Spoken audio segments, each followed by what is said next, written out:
এখন মৃত্যুর জন্য মানুষ পলায়ন করে কিনা? মৃত্যুর জন্য, মৃত্যু থেকে বাঁচতে মানুষ অনেক চেষ্টা করে। আল্লাহ বলেন এই আয়াতের অংশে, আল্লাহ মুফাসসিরিন এই তাফসীর করতে গিয়ে বলেন, আল্লাহ কোরআনের আরেক আয়াতে বলছেন, সবাই কথা শুনি, মনোযোগ দিয়ে কথা শুনি। আল্লাহ কোরআনের আরেক আয়াতে বলেন, কুল্লু নাফসিন যায়িকাতুল মাউত, প্রত্যেক প্রাণীকে মৃত্যুর স্বাদ আস্বাদন করতে হবে। সুম্মা ইলাইনা তুরজাউন, আমার কাছে আমি ফিরিয়ে নিয়ে আসবো। কুল্লু নাফসিন যায়িকাতুল মাউত ওয়া ইন্নামা তুওয়াফাউনা উজুরাকুম ইয়াওমাল কিয়ামাহ। আল্লাহ রেখাতে বলেন, মানুষ মৃত্যুবরণ করার পর দুনিয়াতে সে কি আমল করছে, তুওয়াফাউনা উজুরাকুম ইয়াওমাল কিয়ামাহ, কিয়ামতের ময়দানে আমি তার প্রতিদান দিব। আল্লাহ বলেন, কুল্লু নাফসিন যায়িকাতুল মাউত ওয়া নাবলুয়াকুম বিশ-শাররি ওয়াল খাইরি ফিতনাহ।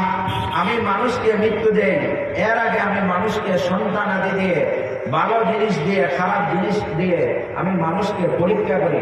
বান্দা আমাকে মনে রাখে কিনা, বান্দা আমাকে বিশ্বাস করে কিনা, বান্দা আমার উপর অটল থাকে কিনা, বান্দা ভালো কাজে, মুসিবতে, খারাপ কাজে সব কিছুর সময় আমাকে স্মরণ করে কিনা। আল্লাহ বলেন, আমি সব কিছুর পরীক্ষা করি।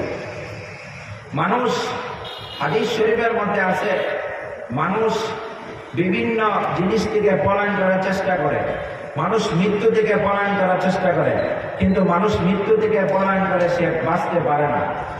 মৃত্যু এমন একটা জিনিস যেটা মানুষের উপর অবধারিত।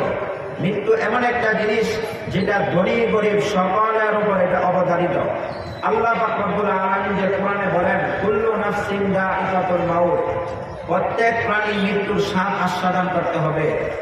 এই যে কথাটা, সবাই মৃত্যুবরণ করবে, এই কথাটা মুসলমান যেভাবে বিশ্বাস করে, হিন্দুরা এইভাবে বিশ্বাস করে কিনা? অবশ্যই হিন্দুরা বিশ্বাস করে তারা মৃত্যুবরণ করতে হবে। কোরআনের কোনো আয়াত যদি তারা নাও মানে, কিন্তু তারা এটা বিশ্বাস করে যে তারাও মৃত্যুবরণ করতে হবে। ইহুদিরা বিশ্বাস করে তারা মৃত্যুবরণ করতে হবে, খ্রিস্টানরা বিশ্বাস করে তারাও মৃত্যুবরণ করতে হবে, বৌদ্ধরা বিশ্বাস করে তারাও মৃত্যুবরণ করতে হবে। ত্রিপুরা রাজ যত ধর্ম আছে, সমস্ত ধর্মের মানুষেরা বিশ্বাস করে যে আমরা একদিন না একদিন মৃত্যুবরণ করতে হবে। তাহলে মুসলমানও মৃত্যুবরণ করবে, কাফেরও কি করবে? মৃত্যুবরণ করবে। মৃত্যু থেকে পলায়ন করার কোনো রাস্তা নাই। আল্লাহ কোরআনে বলেন, কুল্লা ইয়ানফাউকুমুল ফিরার মিনাল মাউতি আউল কতলি ওয়া ইযা লা তুমাত্তাউনা ইল্লা কালিলা। বান্দা, মৃত্যু থেকে পলায়ন করার জন্য যেতে চেষ্টা করবা, কোনো কাজ হবে না, তুমি পলায়ন করতে পারবে না। আল্লাহ রেখাতে বলেন, আইনামা তাকুনু ইউদরিকুমুল মাউত, মৃত্যু থেকে তুমি কোথায় পলায়ন করবা?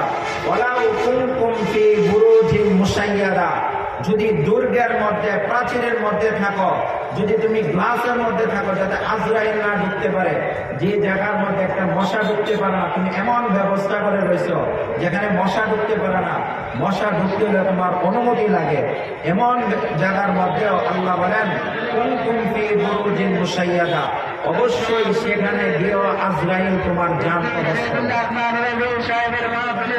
সেখানে গিয়ে আজরাইল কি করবে? জান কবজ করবে। আল্লাহ পাক রব্বুল আলামিন কোরআনের মধ্যে যে বলতেছেন, মৃত্যু আমি সৃষ্টি করছি, হায়াত আমি সৃষ্টি করছি, তাহলে আমাদের সবার বিশ্বাস আছে কিনা আমরা মৃত্যুবরণ করতে হবে? বিশ্বাস করে কিনা মৃত্যুবরণ করতে হবে? তাহলে মুমিনের মৃত্যু আর কাফের মৃত্যু, মানুষ যখন মৃত্যুবরণ করবে তখন হয়তো সে মুমিন হবে, নাইলে সে কাফের হবে, হয়তো সে জান্নাতি হবে, নাইলে সে জাহান্নামী হবে। আল্লাহ বলেন, হাদিস শরীফের মধ্যে রাসূলের মাধ্যমে জানাই দেন মুমিনের মৃত্যু কিরকম হবে, জাহান্নামী কাফের মুনাফিকের মৃত্যু কেমন হবে।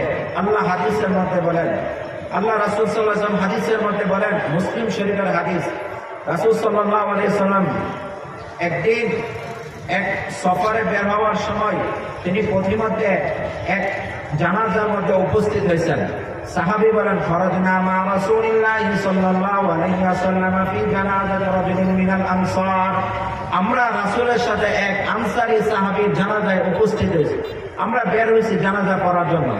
যখন আমরা জানাজা পড়তে বের হইলাম, মনে করেন উত্তর পাড়ার একজন মারা গেল, দক্ষিণ পাড়ার লোকেরা আসছে উত্তর পাড়ার জানাজা করতে। তো দক্ষিণ পাড়ার লোকেরা বের হয়েছে, বের হওয়ার পর রাসূল রাসূল সাহাবীদেরকে নিয়ে বের হয়েছে। বের হওয়ার পর রাসূল একটু সামনে যেয়ে দেখে